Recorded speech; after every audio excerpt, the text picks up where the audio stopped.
ছোট্ট এই দোয়াটি যদি কোনো ব্যক্তি প্রতিদিন একবার করে পাঠ করতে পারে, ওই দিন সে ইচ্ছা করলেও কোনো পাপ করতে পারবে না। মানে পাপ করার ক্ষমতা সে হারিয়ে ফেলে, শয়তান তার কাছ থেকে অনেক দূরে চলে যায়।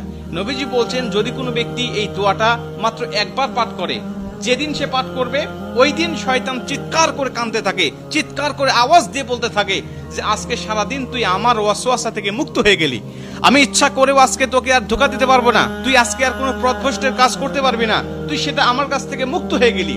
মানে এই দোয়াটার এতটাই পাওয়ার, এতটাই ক্ষমতা আল্লাহ পাক দিয়ে দিয়েছেন। অতএব আমরা এই দোয়াটা মুখস্থ রাখবো, ছোট্ট একটি দোয়া মুখস্থ করে প্রতিদিন আমরা তেলাওয়াত করবো। আমরা কিন্তু অনেকেই আছি পাপ ছাড়তে চাই, কিন্তু আমরা এমন কিছু দেখি বা এমন কিছুর সম্মুখীন আমরা হয়ে যাই, ওটা দেখার পরে আমরা নিজের উপরে নিজের কন্ট্রোলটা হারিয়ে ফেলি, তখন আমরা পাপ করতে বাধ্য হই বা পাপ শয়তান আমাদেরকে করিয়ে ফেলে। এজন্য যদি আমরা প্রতিদিন অন্তত ফজরের নামাজের পরে এই দোয়াটা যদি পাঠ করতে পারি, তাহলে আমরা কিন্তু শয়তান থেকে মুক্ত থাকবো ওই দিন সারাদিন। আর শয়তান থেকে মুক্ত থাকার কারণে আমরা ইচ্ছা করলে ওই দিন পাপ করতে পারবো না। নবীজি এই দোয়াটা শিখিয়েছেন, আউযু বিল্লাহিল আযীম, আউযু বিল্লাহিল আযীম ওয়া বিওয়াজহিল কারীম ওয়া সুলতানিহিল কাদীম মিনাশ শাইতানির রাজীম। আমি আবারও দোয়াটা পাঠ করছি, যারা লিখে নিতে পারেন লিখে নেবেন, এবং প্রয়োজনে এটা ভিডিও আকারে যেহেতু এটা পাবলিশড হবে, আপনারা যারা ফেসবুকে দেখবেন আপনারা অবশ্যই এটা শেয়ার করে রেখে দিবেন টাইম লাইনে, প্রয়োজনে বারবার শুনে শুনে আপনি এটা মুখস্থ করে নেবেন। দোয়াটি হচ্ছে, আউযু বিল্লাহিল আযীম ওয়া বিওয়াজহিল কারীম ওয়া সুলতানিহিল কাদীম মিনাশ শাইতানির রাজীম। এই দোয়াটা আপনি মুখস্থ করে নেবেন, আর এই দোয়াটা পড়ার কারণে কিন্তু শয়তান থেকে আপনি মুক্ত থাকবেন। আর শয়তান যেহেতু আমাদের প্রকাশ্য শত্রু, এই শয়তান কিন্তু আমাদেরকে জাহান্নামে নেওয়ার জন্য, জান্নাত থেকে আমাদেরকে বিরত রাখার জন্য বারবার চেষ্টা করছে।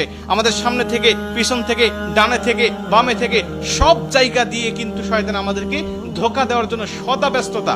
আল্লাহর সাথে সে চ্যালেঞ্জ করে আসছে, আল্লাহকে বলছে, আল্লাহ প্রয়োজনে তুমি জান্নাতের সংখ্যা কমিয়ে ফেলো, জাহান্নামের সংখ্যা বাড়িয়ে দাও, কারণ আমি মানুষগুলোকে যেভাবে ধোঁকা দেব, এই ধোঁকায় সে বোকা হয়ে তোমার ইবাদত আর গোলামি সে করবে না, সে নিঃসন্দেহে পথভ্রষ্ট হয়ে যাবে।